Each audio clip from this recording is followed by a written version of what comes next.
One day, you're randomly doom scrolling LinkedIn and a headline catches your eye. Amazon is getting into healthcare. You think, that's weird, and go about your day. Rewind a couple months earlier, a PM is losing sleep over this decision, gambling if it's going to 5x revenue, or literally lose hundreds of millions of dollars. So that's why in this video, I'm going to show you how to answer these types of market entry questions so that you're ready for your next product strategy interview. Let's get started.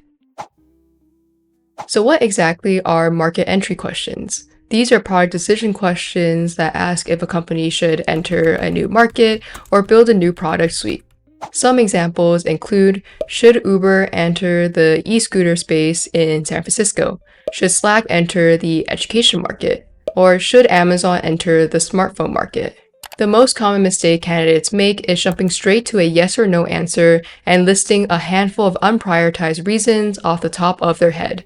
Instead, strong answers will recommend a clear strategic direction grounded in context about the company's goals, customer and pain points, competitive landscape, and market forces.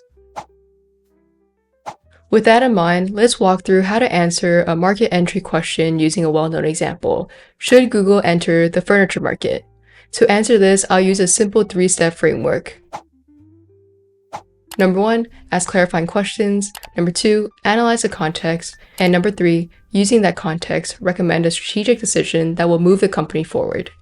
If you want a more in-depth breakdown on this framework, feel free to check out my first video covering product strategy questions. First, we want to ask clarifying questions about what success means, scope of the question, and any constraints. First, what is Google optimizing for? Is it profit or ads revenue? Also, is this meant to be a core revenue bet or a strategic adjacency to improve existing businesses like search or shopping? Next, what does entering a market mean in this case? Does it mean manufacturing furniture, selling furniture, or running a marketplace? Additionally, are we focused on a specific geography like the US or global expansion? And lastly, are there any regulatory, financial, or time constraints that we should consider?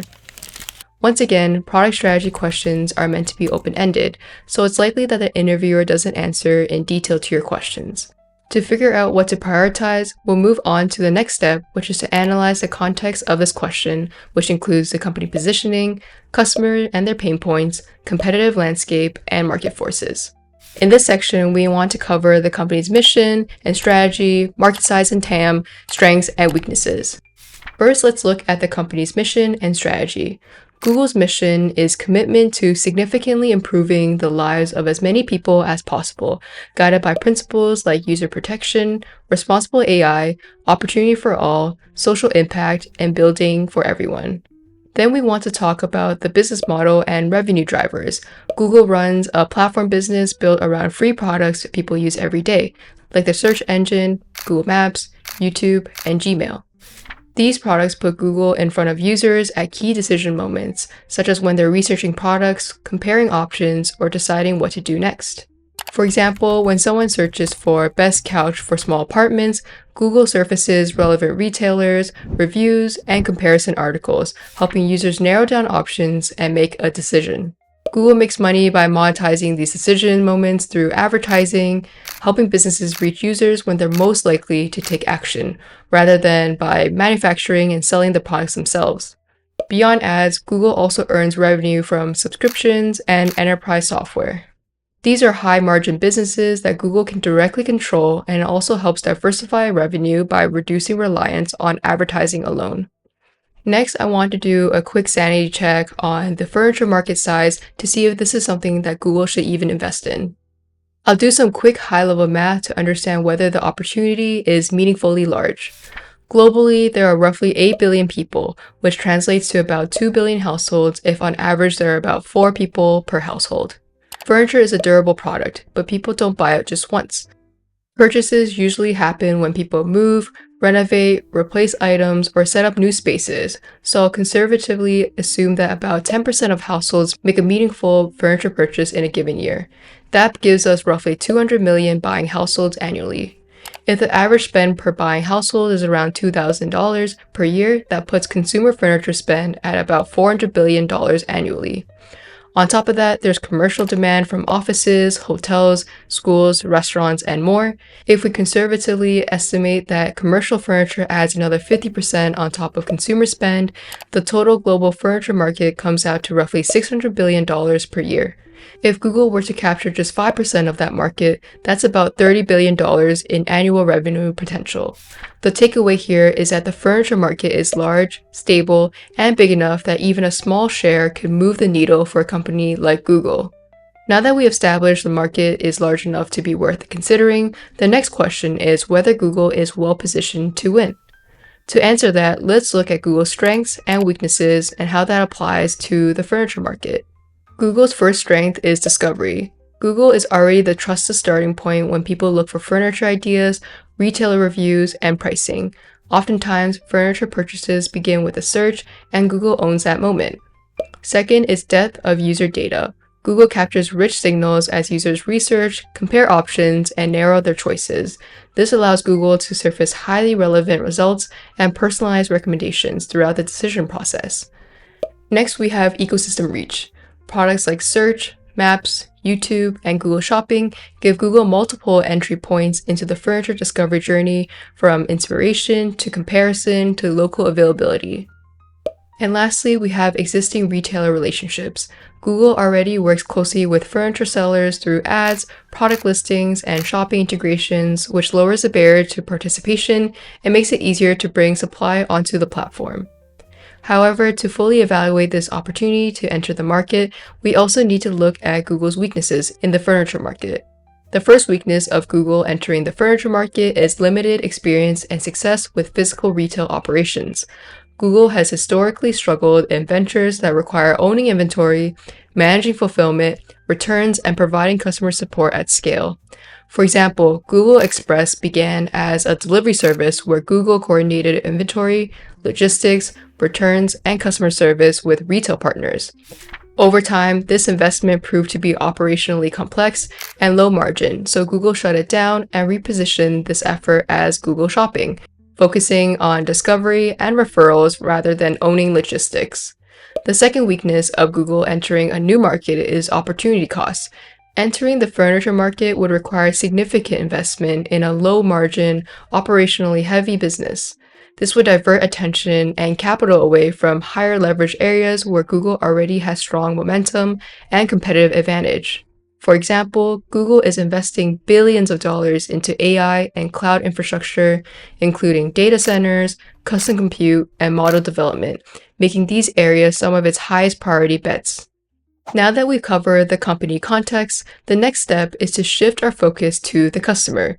Even if the market is large and the company is well positioned, a market entry only makes sense if it solves real customer pain points. In this section, we'll focus on who the customers are, what their pain points are, and what challenges they still face today. There are two primary customer groups. The first is consumers making furniture purchases online. These customers need help discovering the right products, comparing options, finding good deals, and feeling confident about the size, fit, and quality of the furniture before purchasing. The second group is furniture retailers. We're trying to reach these consumers at the right moment, especially when purchase intent is high. However, the shopping journey today doesn't work well for either customer group. Consumers often start on retailer websites or apps, then move to separate review sites or blogs to validate their choices, instead of using a single cohesive experience. This spreads discovery, comparison, and purchasing across disconnected platforms, forcing buyers to switch between tools and making the process slower and more frustrating, while also making it harder for retailers to reach customers at the right moment. Now that we understand the customer problems in the furniture market, the next step is to look at the competitive landscape. To evaluate whether this is a good market to enter, we need to understand who already serves these customers, what alternatives exist, and how the competitive landscape might evolve over time. First, who would Google be competing against? Online-first retailers like Wayfair and Amazon have built strong positions through wide selection, reliable logistics, and trusted purchasing and return experiences. However, they depend heavily on paid ads and competitive advertising to capture traffic, which drives up customer acquisition costs. Next, Google would also be competing with large in-person and omni-channel retailers like IKEA, Walmart, Target, and Costco. These companies benefit from strong brand recognition, physical showrooms where customers can see and test furniture, and established supply chains that support competitive pricing. However, they often fall short on discovery and personalization, with limited ability to tailor recommendations to individual needs. Lastly, Google would also be competing on the discovery layer. Platforms like Pinterest and social media apps like TikTok play a major role in how people find inspiration for furniture and home design. They excel at visual discovery and trend-driven inspiration, but often lack direct paths to purchase, clear trust signals, and reliable pricing comparisons. This creates inspiration without completion, leaving users to jump to other platforms to finish their decision. Next, we want to talk about what the product substitutes are. Beyond traditional retailers, there are also substitutes that customers turn to instead of buying new furniture. Platforms like Facebook Marketplace allow users to buy secondhand furniture at lower prices, often prioritizing affordability and convenience over brand or quality guarantees. Similarly, furniture rental services appeal to customers with short-term needs, such as renters or students who want flexibility without the commitment of owning the furniture. In addition to substitutes, we also need to consider market trends and shifts in user behavior that could change how customers discover and buy furniture. What are the market trends or user behaviors that can change the competitive landscape? First, there's a rise of AR and 3D assets. Customers increasingly expect to visualize furniture in their own space before buying, which raises the bar for tools that help reduce uncertainty around size, fit, and style. Next, sustainability is becoming more important. Shoppers are paying closer attention to materials, sourcing, and environmental impact, pushing retailers to be more transparent and differentiate on values, not just price. Then, customer expectations around returns and service continue to rise, largely shaped by leading e-commerce platforms. Generous return policies and fast, reliable customer support are becoming table stakes, especially for high-value purchases like furniture. Finally, there's a shift towards creator-led discovery. More users are finding inspiration through creators, social platforms, and inspiration boards, rather than with a traditional search query. This changes how discovery happens and where influence sits in the buying journey. With the competitive dynamics clear, we can now look at the market forces that shape the economics of the space and limit what Google can realistically do. First, we'll look at the bargaining power of suppliers, which reflects how much influence suppliers have over pricing, costs, and how the business operates. Many furniture sellers already list their stores on Google Maps and advertise through Google Shopping, meaning they're already active on Google's platform. This gives Google direct access to sellers and the ability to connect them with high-intent buyers directly within Google experiences. Next, we have the bargaining power of buyers, which reflects how easily customers can switch options and how much influence they have over pricing and demand. Consumers increasingly purchase furniture online, but the market is highly commoditized, with many similar products and dupes across countless platforms. This gives buyers significant power as they can easily compare prices, switch retailers, and wait for promotions.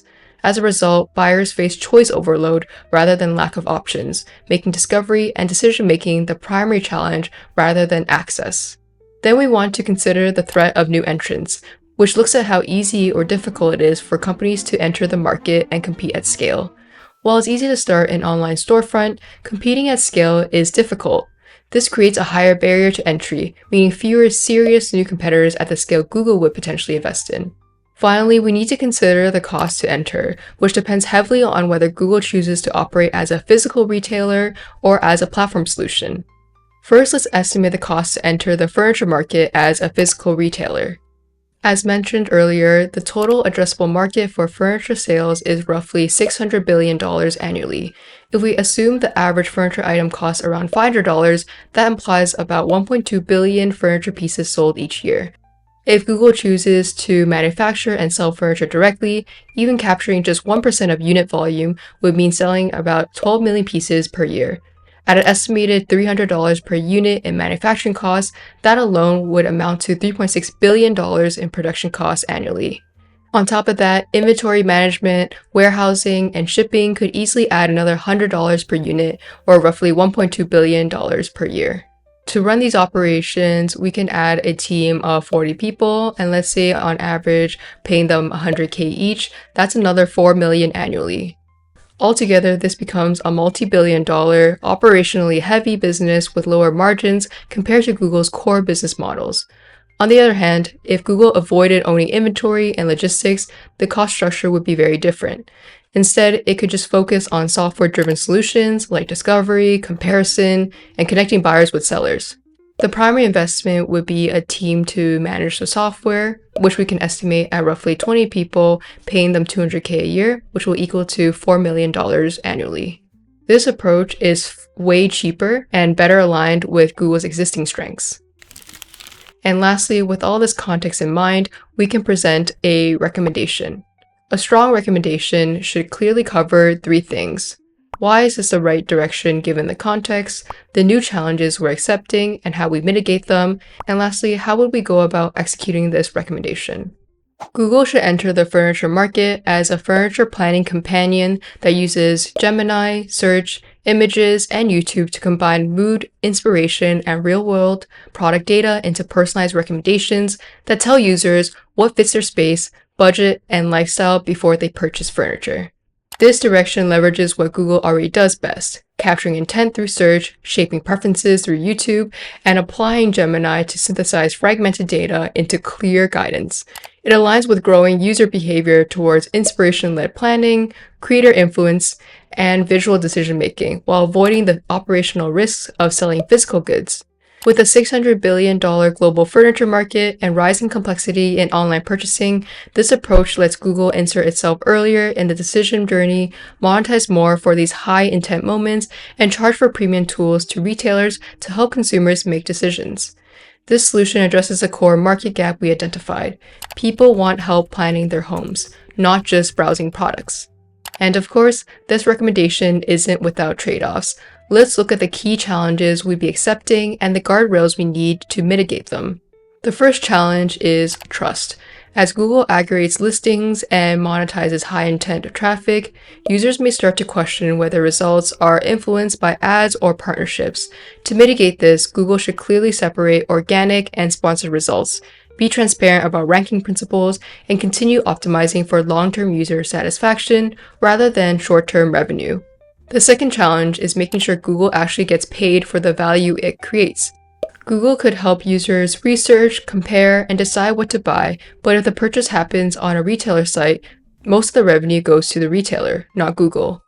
To reduce this risk, Google should tie high-value features like AR previews, reliability scores, and advanced comparisons to monetization, so it gets paid when it helps drive a decision. And finally, how would I execute this plan?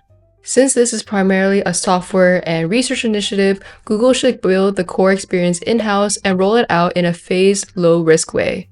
Each phase should demonstrate clear user value and monetization potential before scaling further.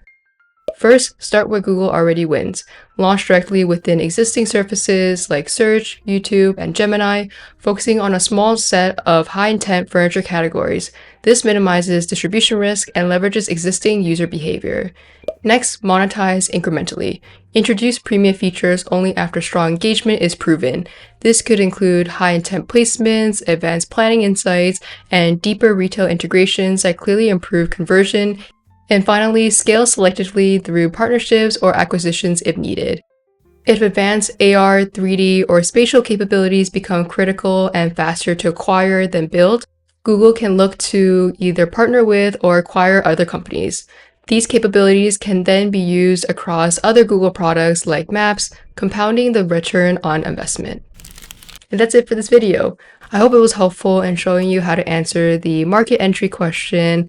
In my next video, I'll walk through how to answer another type of product strategy questions, so stay tuned for that one. Thanks for watching.